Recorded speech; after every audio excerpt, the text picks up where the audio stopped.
நண்பர்கள் அனைவருக்கும் வணக்கம். நான் உங்கள் நண்பன் அர்ஜுன். நான் செபியில் பதிவு பெற்ற பங்கு முதலீட்டு ஆலோசகர், SEBI registered investment advisor.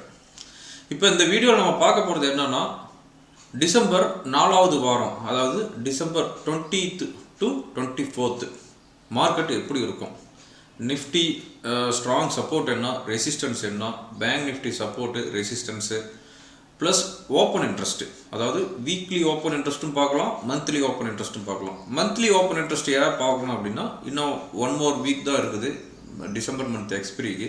So இந்த டிசம்பர் மாதம் ரொம்பவும் வயலண்ட்டாக இருக்குது இது வரையுமே. ஸோ அதனுடைய ஓப்பன் இன்ட்ரெஸ்ட்டும் நம்ம பார்க்கலாம். அதுக்கப்புறமா முக்கியமான ஈவெண்ட்ஸ் என்ன இருக்குது, குளோபல் லெவல்லையும் சரி நம்ம லோக்கல்லையும் சரி முக்கியமான ஈவெண்ட் என்ன இருக்குது, வர்ற வாரத்தில் மார்க்கெட்டை பாதிக்கக்கூடிய ஈவெண்ட்ஸ், அதாவது முக்கியமான காரணிகள்லாம் என்ன அப்படிங்கிறது இந்த வீடியோவில் நம்ம பார்க்கலாம். அதுக்கப்புறமா லாஸ்ட் வீக்கு ஒரு கிளான்ஸ் பார்த்துடலாம். லாஸ்ட் வீக்கு நெட்டாக நிஃப்டி பேங்க் நிஃப்டிலாம் என்ன ஆச்சு அப்படிங்கிறது ஒரு கிளான்ஸ் பார்த்துடலாம். ஓகேங்களா, வாங்க பார்க்கலாம்.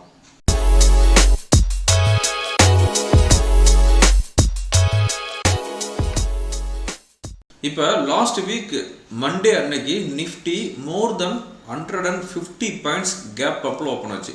அதாவது போன வெள்ளிக்கும் அதுக்கு வெள்ளிக்கிழமை நிஃப்டி க்ளோஸ் ஆனது 17,511க்கு க்ளோஸ் ஆச்சு. ஓகேங்களா, மண்டே அன்னைக்கு நிஃப்டி எப்படி ஓப்பன் ஆச்சு அப்படின்னா மோர் தென் 125 பாயிண்ட்ஸ் கேப் அப்பில் ஓப்பன் ஆச்சு. அதாவது 17,620க்கு ஓப்பன் ஆச்சு. 17,620க்கு ஓப்பன் ஆகிட்டு அங்கேருந்து அந்த ஓப்பனிங் கெயினை அன்னைக்கு சஸ்டெயின் பண்ண கிடையாது.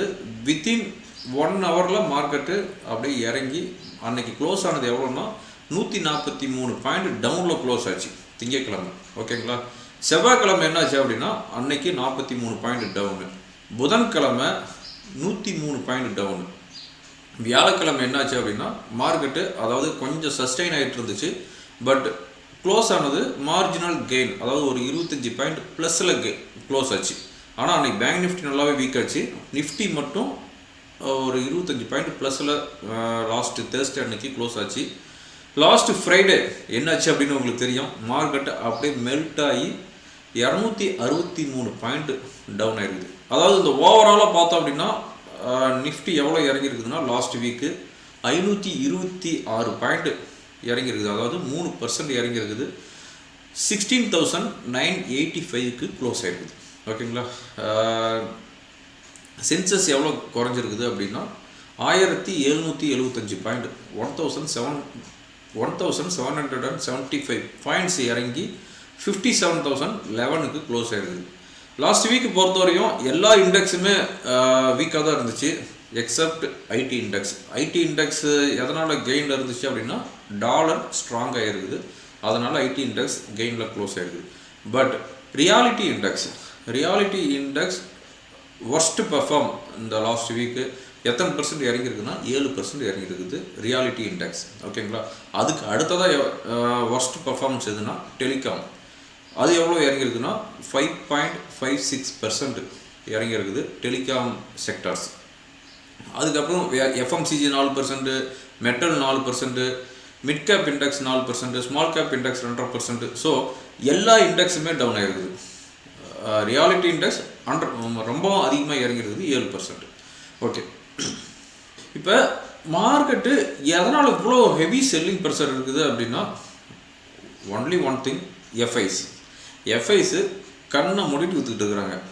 அதாவது எஃப்ஐஸ் அதுவும் கொஞ்சம் ஜென்ரலாக யோசனை பண்ணி பாருங்கள். நிஃப்டி 7,500 வந்துச்சு. ஓகேங்களா, அந்த 7,500ங்கிறத ஃபர்கெட் பண்ணிவிடுங்க, மறந்துடுங்க. ஆக்சுவலாக 12,000 இருந்தால் 7,500 போச்சு. ஸோ அந்த 12,000 பாயிண்ட்டு வச்சுக்கோங்க. 12,000லேருந்து 18,600 ஏறி இருக்குது. 6,600 பாயிண்ட்ஸ் ஏறிக்குது வித்தின் 1.5 இயர்ஸில்.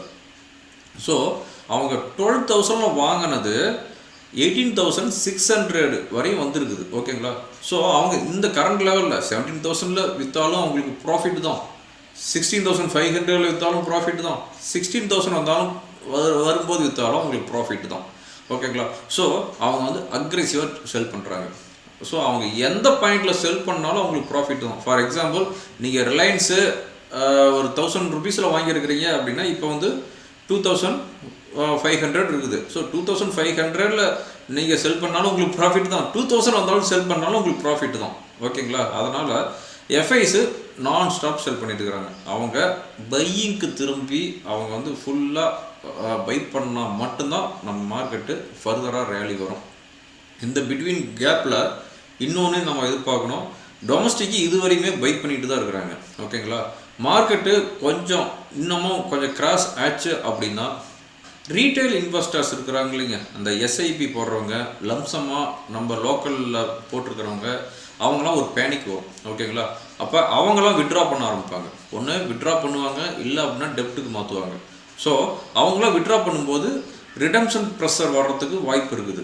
பட் நம்ம ரீட்டைல் ட்ரேடர்ஸ், நம்ம ரீட்டைல் இன்வெஸ்டர்ஸ் அவங்க என்ன பண்ணுவாங்க, ஐயோ மார்க்கெட் என்ன அப்படி இறங்குது, பேசாமல் நம்ம விட்ரா பண்ணிடலாம், இல்லைன்னா டெப்ட்டுக்கு மாற்றலாம் அப்படின்னு ஏதாவது ஒரு திங்க் பண்ணுவாங்க. ஸோ அந்த டைமில் வந்து மறுபடியும் ஒரு செல்லிங் ப்ரெஷர் வரும். அந்த செல்லிங் ப்ரெஷர் நம்ம லோக்கல் மியூச்சுவல் ஃபண்டு செல்லிங் ப்ரெஷரில் வரும்போது எஃப்ஐஸ் என்ன பண்ணுவாங்க, டர்ன் பண்ணிக்குவாங்க, பை பண்ண ஆரம்பிச்சுக்குவாங்க. ஸோ இதுதான் ஒரு சென்டிமெண்ட்டு. இதுதான் லாஸ்ட் டைமில் நடந்ததெல்லாம், லாஸ்ட் ஹிஸ்ட்ரிலாம் எடுத்து பார்க்கும்போது இதுதான் நடந்திருக்குது. நம்ம டொமஸ்டிக்கு எப்போ வந்து செல் பண்ண ஆரம்பிக்கிறாங்க அப்படின்னா அப்போ அவங்க எஃப்ஐஸு பையிங்க்கு மாறிக்குவாங்க. ஓகே, எஃப்ஐஸு இந்த டிசம்பர் மாதம் மட்டும் எவ்வளோ செல் பண்ணிக்கிறாங்க அப்படின்னா, அதாவது டிசம்பர் 17th வரையும் எவ்வளோ செல் பண்ணியிருக்கிறாங்க அப்படின்னா 26,687 கோடிக்கு அவங்க வந்து விற்றுருக்குறாங்க. டொமஸ்டிக் எவ்வளோ பை பண்ணிக்கிறாங்கன்னா 20,041 கோடிக்கு பை பண்ணிக்கிறாங்க. ஸோ 6,000 crore வந்து மார்க்கெட்டில் அன்வைண்ட் ஆகிருக்குது. ஓகேங்களா? எஃப்ஐஸ் இந்த லாஸ்ட் வீக் மட்டும் எவ்வளோ செல் பண்ணிக்கிறாங்கன்னா 10,450 கோடிக்கு இந்த லாஸ்ட் வீக் மட்டும் செல் பண்ணிக்கிறாங்க, லாஸ்ட் 5 செஷனில். ஓகேங்களா? ஓவராலாக இந்த லாஸ்ட் 3 மந்த்தாக எஃப்ஐஸ் எவ்வளோ செல் பண்ணிக்கிறாங்கன்னா ஆல்மோஸ்ட் 1 lakh crore, 1 லட்சம் கோடிக்கு விற்றுருக்குறாங்க இந்த லாஸ்ட் 3 மந்தில். ஓகேங்களா? அதனால தான் மார்க்கெட்டு 18,600 to இப்போ 17,000, ஆல்மோஸ்ட் 10% கரெக்ஷன் வந்திருக்குது நிஃப்டி ஆல் டைம் ஹையிலேருந்து. இப்போ வர வாரம் முக்கியமான ஈவெண்ட்டு, அதாவது மார்க்கெட்டுக்கு தேவையான இதெல்லாம் என்ன இருக்குது அப்படின்னு பார்த்தோம் அப்படின்னா, அதான் வர வாரமும் மார்க்கெட் வீக் ஆகிறதுக்கு உண்டான பாசிபிலிட்டிஸ் தான் இருக்குது. எதனால் அப்படின்னா வேர்ல்டு லெவலில் எந்த ஒரு பாசிட்டிவ் நியூஸும் இதுவரையும் இல்லை. நெகட்டிவ் நியூஸ் தான் கண்டினியூவாக வந்துட்டு இருக்குது. லாஸ்ட் வீக்கு ஃபெட்டு அனௌன்ஸ்மெண்ட் பண்ணியிருந்தாங்க, இந்த 2022ல் ரேட் ஹைக் இருக்கும் அப்படின்னு சொல்லியிருந்தாங்க. அதுக்கப்புறம் பாண்ட் பையிங்க டபுளாக பண்ணியிருக்கிறோம் அப்படின்னு சொல்லியிருந்தாங்க. அதுக்கப்புறம் சைலண்டாக, அதாவது ஃபெட்டுலாம் ரேட்டு ஹைக் பண்ணுவாங்க அப்படின்னு எதிர்பார்த்துட்டு இருந்த டைமில் சைலண்டாக பேங்க் ஆஃப் இங்கிலாந்து அவங்க ரேட்டு ஹைக் பண்ணியிருக்கிறாங்க. அதுக்கப்புறமா ஒமைக்ரான் கேஸு அதிகமாக ஸ்ப்ரெட் ஆகிட்டு இருக்குது. சவுத் ஆஃப்ரிக்கா ப்ளஸ் யூரோப் கண்ட்ரியில் ஹையஸ்ட்டாக ஸ்ப்ரெட் ஆகிட்டு இருக்குது. யூரோப் கண்ட்ரியில் சம் சிட்டிஸ்லாம் லாக்டவுன் அனௌன்ஸ் பண்ணிக்கிறாங்க. அது மட்டும் இல்லாமல் அங்கே கொரோனா வைரஸ் ப்ளஸ் ஒமிக்ரான் இதெல்லாம் வந்து இப்போ கொரோனா வைரஸ் வந்ததுக்கு அப்புறமா இப்போ வந்துட்டு இருக்கிற ஃபிகர் ஹையஸ்ட் பீக்கில் போயிட்டுருக்குது யூரோப் கண்ட்ரி. ஆஸ்திரேலியாவும் அதே அளவுக்கு தான் பீக்கில் போயிட்டுருக்குது. ஜப்பான் இன்றைக்கி காலையில் ஒரு ஃப்ளாஷ் நியூஸ் பார்த்தேன், ஜப்பான் வந்து பார்டரை வந்து க்ளோஸ் பண்ணுறதா ஒரு நியூஸ் இருக்குது. ஸோ நெகட்டிவ் நியூஸ் தான் கண்டினியூவாக வந்துட்டுருக்குது. ஓகேங்களா? அதுக்கு அடுத்ததாக இந்தியாவுடைய இன்ஃப்ளேஷன், நம்ம லோக்கலில் பார்க்கும்போது இந்தியாவுடைய இன்ஃப்ளேஷன் ரொம்பவும் ஹையாக வந்துருக்குது. ஸோ இதெல்லாம் பார்க்கும்போது மார்க்கெட் கண்டினியூவாக வீக் ஆகிறதுக்கு உண்டான பாசிபிலிட்டிஸ் தான் இருக்குது. எஃப்ஐஸு இன்னும் ரெஸ்ட் ஆஃப் டேஸ்லேயும் கண்டினியூவாக செல் பண்ணிட்டு தான் இருப்பாங்க. ஓகே, இதுதான் இப்போ இருக்கிற ஈவெண்ட்டு. ஓகே, இந்த வர வாரத்தில் முக்கியமான ஈவெண்ட்டு. ஓகே, இப்போ வர வாரத்தில் முக்கியமான அனௌன்ஸ்மெண்ட் என்ன இருக்குது அப்படின்னா, நம்ம லோக்கலில் எதுவும் இல்லை, நம்ம இந்தியாவில் எந்த ஒரு முக்கியமான அனௌன்ஸ்மெண்ட்டு எதுவுமே கிடையாது இப்போ. பட் இந்த ஒமிக்ரான் மட்டும்தான் இப்போ இந்தியாவில் இருக்கிற ஒரு பேட் நியூஸு. அதுவும் வந்து ஒவ்வொரு ஸ்டேட்லேயுமே வந்து கேசஸ் வந்து இன்க்ரீஸ் ஆகிட்டு இருக்குது. ஸோ இதை வந்து இப்போவே கொஞ்சம் கண்ட்ரோல் பண்ணாங்க அப்படின்னா நம்ம 2022 பிப்ரவரி மார்ச்லாம் கொஞ்சம் கண்ட்ரோல் பண்ணலாம். பட் இப்போ வந்து இவங்க வந்து கண்ட்ரோல் பண்ணாமல் விட்டுட்டாங்கன்னா லாஸ்ட் இயர், அதாவது 2021 பிப்ரவரி மார்ச் எல்லாம் எவ்வளோ ஒரு பீக்கில் இருந்துச்சா அது மறுபடியும் வர்றதுக்கு உண்டான பாசிபிலிட்டிஸ் வந்துடும். ஸோ ரொம்ப கேர்ஃபுல்லாக இருக்கணும். ஓகே, யுனைடெட் ஸ்டேட்ஸ் அமெரிக்காவில் 22nd அன்னைக்கு ஜிடிபி டேட்டா வருது. ஓகேங்களா? GDP price index 6.2% last time வந்துருக்குது. இப்போ எக்ஸ்பெக்ட் பண்ணுறது எவ்வளோன்னா 5.9% எக்ஸ்பெக்ட் பண்ணிக்கிறாங்க. ஸோ அதை விட கம்மியாக வந்துச்சு அப்படின்னா மறுபடியும் ஒரு பேனிக் செல்லிங் இருக்கும். ஓகேங்களா? வர 22ஆம் தேதி யூஎஸ் ஜிடிபி இருக்குது. அதுக்கு அடுத்ததாக ஜிடிபி க்ரோத் ரேட் இருக்குது, அன்றைக்கி அனௌன்ஸ்மெண்ட் பண்ணுறாங்க. அது எவ்வளோ அப்படின்னா 6.7% லாஸ்ட் டைம் வந்துருக்குது. இப்போ எக்ஸ்பெக்ட் பண்ணுறது 2.1% தான் எக்ஸ்பெக்ட் பண்ணுறாங்க. ஸோ ரொம்பவும் கம்மியாக தான் எக்ஸ்பெக்ட் பண்ணுறாங்க. அதை விட கம்மியாக வந்தால் அது ஒரு பேட் நியூஸ். ஸோ இப்போ வர்ற வாரத்தில் யூஎஸில் வர்ற ஜிடிபி டேட்டா மட்டும்தான் நம்ம வந்து ஃபோக்கஸ் பண்ண வேண்டியது. அதுக்கப்புறம் இந்தியாவில் ஒமைக்ரான் கேஸ். ஓகேங்களா, இதுதான் இப்போதைக்கு இருக்கிறது. இப்போ மார்க்கெட்டு வைலண்டாக தான் இருக்கும். ஏன்னா இப்போ வர வாரத்தில் யூஎஸ் ஜிடிபி டேட்டா இருக்குது. அதுக்கப்புறம் நம்ம லோக்கல் கியூஸில் ஒமைக்ரான் கேஸை வந்து நம்ம வந்து ஃபோக்கஸ் பண்ணணும். அது மட்டும் இல்லாமல் அதுக்கு அடுத்த வாரம் நம்ம டிசம்பர் மந்த் எக்ஸ்பிரி டேட். ஓகேங்களா, ஸோ இந்த டிசம்பர் மாதம் ரொம்ப வைலண்டாக இருந்திருக்குது. ஸோ இந்த எக்ஸ்பிரியும் ரொம்பவும் வைலண்டாக இருக்கும். அது வந்து நெக்ஸ்ட் வீக்கு. ஓகே ஃப்ரெண்ட்ஸ், இப்போ Nifty, bank Nifty support, resistance, open interest data பார்த்துடலாம். இப்போ நம்ம பார்த்துட்டு இருக்கிறது நிஃப்டியோடைய வீக்லி ஓப்பன் இன்ட்ரெஸ்ட், அதாவது 23rd டிசம்பர் அந்த ஓப்பன் இன்ட்ரெஸ்ட் பார்த்துட்டு இருக்கிறோம். இப்போ பாருங்கள், ஓவரால் ஓப்பன் இன்ட்ரெஸ்ட் பார்க்கும்போது காலில் 7,15,00,000 இருக்குது, புட்டில் 3.5 கோடி இருக்குது. ஸோ கால் ஆப்ஷனில் தான் ஹெவி ஓப்பன் இன்ட்ரெஸ்ட் இருக்குது, which was indicated market sell on rise. Market ஃபர்தராக வீக் ஆகும் அப்படிங்கிறதுக்கு உண்டான இண்டிகேஷன் பாருங்கள். இங்கே பாருங்கள், அதாவது 16,800, 16,700, 16,600 இந்த இதெல்லாம் ஓப்பன் இன்ட்ரெஸ்ட்டே கிடையாது. ஆனால் கால் சைடு பாருங்கள், ஒவ்வொரு கேண்டில் பார்த்தீங்களா எவ்வளோ ஹைட் இருக்குதுன்னு. ஸோ இப்போ நெக்ஸ்ட்டு ஓப்பன் இன்ட்ரெஸ்ட் எங்கன்னா 17,000 புட் ஆப்ஷனுக்கு அப்புறமா ஹையஸ்ட் ஓப்பன் இன்ட்ரெஸ்ட் எங்கே இருக்குதுன்னா 16,500. ஸோ இந்த 17,000 டு இந்த 16,500 இந்த நடுவில் எந்த ஒரு ஓப்பன் இன்ட்ரெஸ்ட்டுமே இல்லை. ஸோ இது வந்து ரொம்ப கேர்ஃபுல்லாக வாட்ச் பண்ணிக்காங்க. மந்த்லி ஓப்பன் இன்ட்ரெஸ்ட்டை செக் பண்ணும்போது 17,000 புட் ஆப்ஷனில் ஹையஸ்ட் ஓப்பன் இன்ட்ரெஸ்ட் இருக்குது. ஓகேங்களா, அதாவது இது வந்து மந்த்லி ஓப்பன் இன்ட்ரெஸ்ட்டு எவ்வளோ இருக்குது அப்படின்னா 46 லட்சம் இருக்குது. 46 லட்சம் மந்த்லி ஓப்பன் இன்ட்ரெஸ்ட்டில் இருக்குது.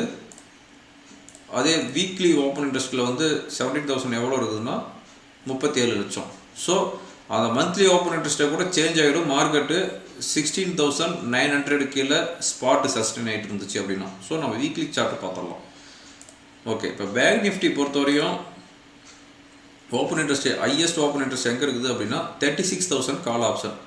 ஓகேங்களா, புட்டு சைடு எங்கேயுமே ஓப்பன் இன்ட்ரெஸ்ட் இல்லை பாருங்கள். அதாவது எல்லாமே நியர்பை 9 lakh தான் இருக்குது. ஆனால் இதுதான் ஹையஸ்ட் ஓப்பன் இன்ட்ரெஸ்ட் இருக்குது. ஸோ இதுவும் வந்து ஒரு பேரிஷ் ட்ரெண்டுக்கு உண்டான இண்டிகேஷன் தான். ஓகேங்களா, இப்போ நம்ம பார்த்துட்டு இருக்கிறது நிஃப்டியோடைய ஓப்பன் இன்ட்ரெஸ்ட். நிஃப்டிங்க இது, அதாவது நிஃப்டி ஃபியூச்சர் கிடையாது, நிஃப்டி. அதாவது இந்த லாஸ்ட்டு 1 வீக்காக பாருங்கள், லோயர் லோஸ் லோயர் ஹைஸ் அந்த பேட்டர்ன் தான் ஃபார்ம் ஆகிருக்குது. அதாவது ஒவ்வொரு நாளும் நியூ லோ வருது, அதே வந்து அந்த ஹையை வந்து பிரேக் பண்ண மாட்டேங்குது. ஓகேங்களா, so lower lows lower highs ஃபார்மேஷனில் தான் இப்போ லாஸ்ட்டு 5 டேஸாக இருக்குது. லாஸ்ட்டு ஃப்ரைடே அன்றைக்கி பிக் கேண்டில் க்ரியேட் ஆகிருக்குது, அதான் பேரிஷ் கேண்டில். இப்போ வர்ற வாரம் எங்கே சப்போர்ட் இருக்கும் அப்படின்னா 16,900. 16,900ங்கிறது ஒரு மைனர் சப்போர்ட்டு. தென் 16,780 ஒரு சப்போர்ட்டு. ஓகேங்களா, 16,780க்கு கீழே நிஃப்டி சஸ்டைன் ஆகிட்டு இருந்துச்சு அப்படின்னா ஹெவி வீக்னஸ் வரும். அது எது வரையும் வரும் அப்படின்னா 16,300 டு 16,400 வரையும் வர்றதுக்கு உண்டான பாசிபிலிட்டிஸ் இருக்குது. அதாவது இது வந்து ஓவரால் வீக்லி அனலைஸு. அப்படிங்கும்போது இந்த வாரம் நீங்கள் பார்க்க வேண்டியதை ஃபஸ்ட்டு பாயிண்ட்டு 16,900, தென் 16,780.